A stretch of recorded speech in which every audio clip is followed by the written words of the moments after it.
बिस्मिल्लाहिर्रहमानिर्रहीम। अशफाक ताहिर पंजाबी किताब ਦੇ ਤਬਸਰੇ ਤੇ ਤਾਰਫ ਦੇ ਹਵਾਲੇ ਨਾਲ ਤੁਹਾਡੀ ਸੇਵਾ ਵਿੱਚ ਹਾਜ਼ਰ ਹੈ। ਅੱਜ ਦੀ ਪੰਜਾਬੀ ਕਿਤਾਬ ਜਿਹਦਾ ਮੁਖਤਸਰ ਤਬਸਰਾ ਤੇ ਤਾਰਫ ਅਸੀਂ ਤੁਹਾਡੇ ਨਾਲ ਸਾਂਝਾ ਕਰਨ ਲੱਗੇ ਹਾਂ, ਉਹਦਾ ਨਾਂ ਹੈ ਕੱਚ ਦੇ ਬਿਸਤਰ। ਪੰਜਾਬੀ ਨਜ਼ਮਾਂ ਦੀ ਕਿਤਾਬ ਹੈ ਜਿਹੜੀ ਕਿ SS ਹਮੇਸ਼ਾ ਹੋਰਾਂ ਨੇ ਲਿਖੀ ਹੈ।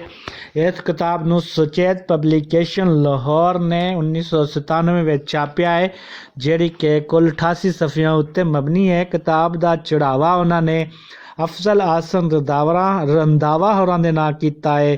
ਕਿਤਾਬ ਦੇ ਵਿੱਚ ਪੰਜਾਬੀ ਨਜ਼ਮਾਂ ਨੇ ਜਿਹੜੀ 39 ਨਜ਼ਮਾਂ ਸ਼ਾਮਲ ਨੇ, ਜਿਨ੍ਹਾਂ ਵਿੱਚੋਂ ਕੁਝ ਦੇ ਨਾਮ ਮੈਂ ਤੁਹਾਡੇ ਨਾਲ ਸਾਂਝੇ ਕਰਨਾ ਵਾ। ਬਹੁਤ ਹੀ ਚੰਗੀ ਕਿਤਾਬ ਹੈ, ਪੜ੍ਹਨ ਯੋਗ ਹੈ।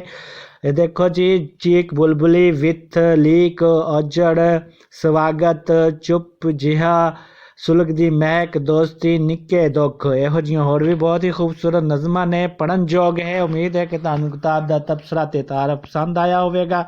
ਤੁਸੀਂ ਵੀ ਆਪਣੀਆਂ ਕਿਤਾਬਾਂ ਫੇਸਬੁੱਕ ਰਾਹੀਂ ਸਾਨੂੰ ਭੇਜ ਸਕਦੇ ਹੋ ਤਾਂ ਕਿ ਅਸੀਂ ਉਹਨਾਂ ਦਾ ਤਬਸਰਾ ਜਿਹੜਾ ਹੈ ਸ਼ੇਅਰ ਕਰੀਏ ਫੇਸਬੁੱਕ ਤੇ। ਅੱਲਾ ਹਾਫਿਜ਼।